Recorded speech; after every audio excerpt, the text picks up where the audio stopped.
Hello and welcome to Game of Box Office. Today we will make a prediction on the box office performance of Suicide Squad. Let's start right away. It's crazy how packed this year is with comic book movies.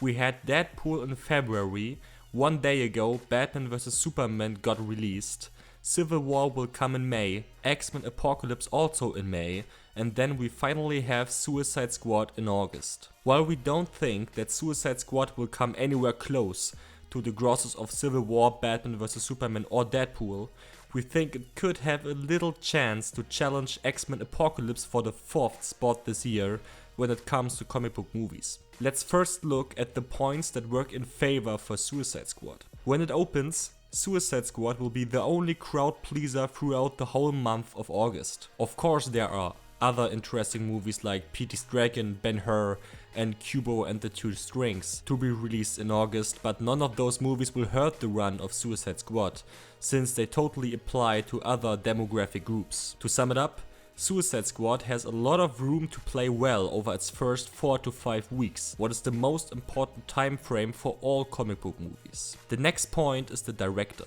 David Ayer's last film Fury was very well liked by audiences and critics alike.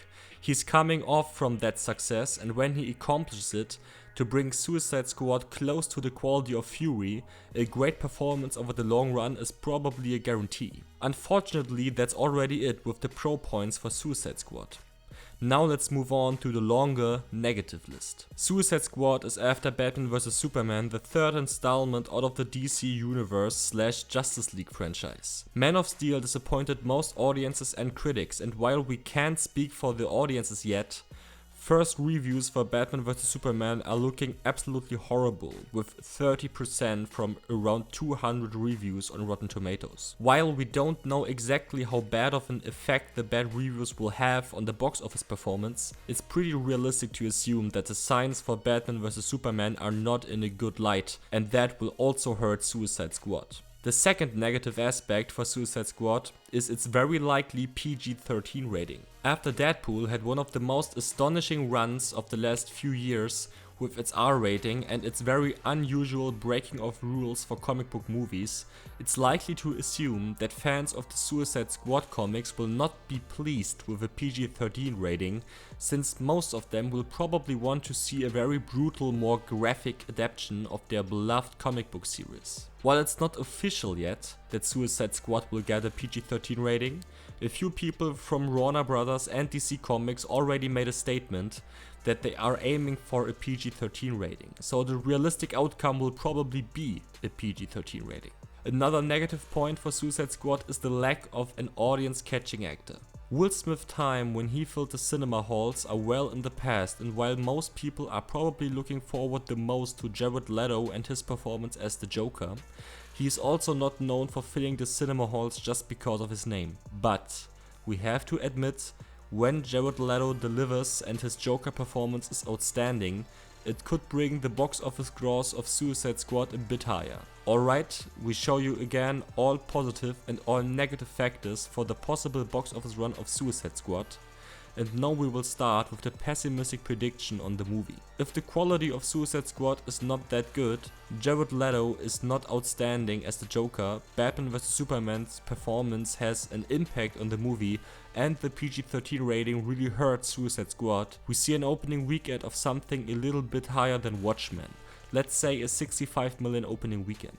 With a 2.5 multiplier, it will land at an 162.5 million domestic total, and with a 210 million overseas gross, it will finish with $372.5 million worldwide. While the budget is not officially announced yet, it will probably land somewhere in the low 100 range, let's say $120 million.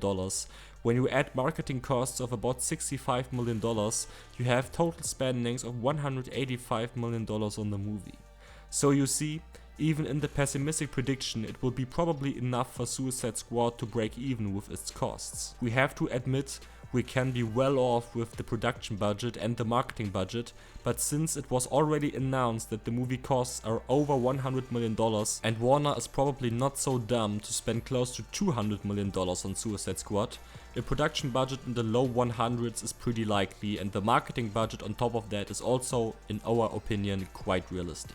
Let's move on to our realistic prediction. Let's assume Suicide Squad delivers for most people what they expected and Batman vs Superman will not have a huge impact on the movie's performance. Well, in this scenario we see an opening weekend of $75 million with a multiplier of 2.8 for a domestic total of $210 million. On the overseas front, we could see Suicide Squad having a breakthrough performance in one major market and with that collecting about $350 million overseas for a combined worldwide total of $560 million. With that, the movie would be well in profit territory and Warner Brothers could bring their hopes up again for a more successful DC Universe franchise. But now let's go to our optimistic prediction. If Suicide Squad does everything right and earns the same amount of praise like Deadpool did, and if the Joker is legendary in Suicide Squad and Batman vs Superman does absolutely not hurt the movie and, after all, they give Suicide Squad an R rating, we see the numbers going through the roof. In this scenario we expect a 90 million opening weekend in combination with a 2.9 to 3.0 multiplier for a domestic total of $261 to $270 million and in combination with a 500 to 530 million overseas gross, a worldwide total of 761 to 800 million. While this will be no match for Civil War or Batman vs Superman in this absolutely optimistic scenario, Suicide Squad could have a shot to come close to the optimistic total of X-Men Apocalypse, and while the R-rated throne of this year in the domestic market is already gone with Deadpool, Suicide Squad has the little chance of maybe overtaking it worldwide, but that can really just happen when it does everything perfect. Our next video will be an analysis on Blade Runner, Ant-Man or a prediction about Doctor Strange. We hope you enjoyed this prediction. Be sure to hit a like and subscribe to our channel. You can also support us on the social networks listed below. See you soon. Bye bye.